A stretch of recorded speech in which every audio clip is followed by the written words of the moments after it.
Para atentatit nuk ishim asnjë lloj shenje alarmi, ishim të qetë, nuk prisnim një atentat të tillë. Dhe ky nuk është një sulm të cilin ne mund të mbroheshim ose ta prisnim. Ky lloj atentati nuk ishte i parashikuar. E kanë kryer në një mënyrë tepër agresive. Që të shpërthejë një makinë në autostradë, kjo është jashtëzakonshme. Si mund të mbrohesh nga një akt i tillë, nga një bombë poshtë një automjeti? Kështu që ishim të qetë, nuk e prisnim, nuk ishim një lloj alarmi. Ishim duke biseduar dhe papritur kemi shpërthyer në ajër. Dhe makina që ishte para nesh ishin përfshirë gjithashtu në këtë shpërthim. Ne u përplasëm drejt një muri.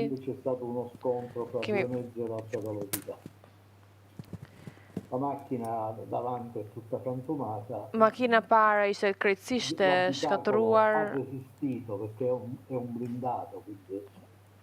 Por brendësitë e saj ishte e blinduar. Fatkeqësisht ata të dy nuk arritën të mbijetonin. Ndërsa unë pasi kreva një ndërhyrje, mendoni që dhe unë nuk do mbijetoja, por ja që jam këtu. Dhe nuk flitet kurrë për agjentët që qëndronin mbas, sepse ishte edhe një makinë tjetër pas shpinës sonë dhe ata mbijetuan, kështu që unë nuk jam i vetmi që mbijetoi nga kjo tragjedi. Ka edhe njerëz të tjerë.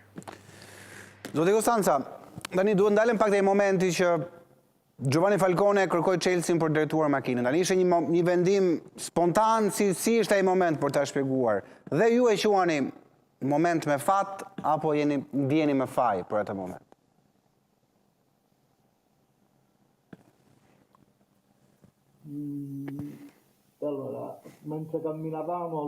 Teksa po ecim, ai po më thoshte që do të vazhdonte dhe donte që të drejtonte ai makinën. Dhe ishim duke ecur 100-120 km/h. Dhe unë i them që je duke ecur shumë shpejt, do na vrasësh. Dhe ai thotë më falni dhe më jep çelësat. Dhe në atë moment të paparashikuar më ka shpëtuar jetën. Dhe kështu që më ka peshuar shumë, më kanë bërë që të më peshoj shumë kjo mbijetesë. Sepse Falcone nuk ishte duke i drejtuar automjetit, por ishte pasagjer, do të kisha vdekur unë dhe ai do kishte mbijetuar. Dhe unë besoj që nëse ai do të mbijetonte sot, do të kishim një Itali të drejtë, të ndershme, por ata fatkeqësisht nuk arritën dot të mbijetonin. Si ta shpjegoj, unë nuk di si ta shpjegoj. Makina ka qenë në lëvizje dhe në një moment kritik, pikërisht në atë moment, më ka shpëtuar jetën, ja. Çfarë ndodhi më pas me ju pas shpërthimit? Si e përjatuat kaosin që pasoi?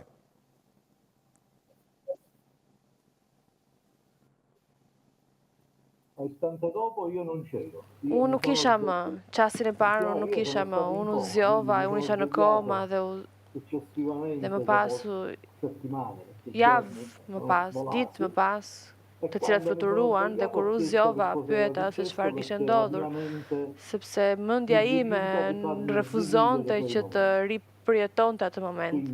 Kështu që kam një hapësirë boshe nga momenti që po flisim, bisedonin në makinë dhe rizimi në spital.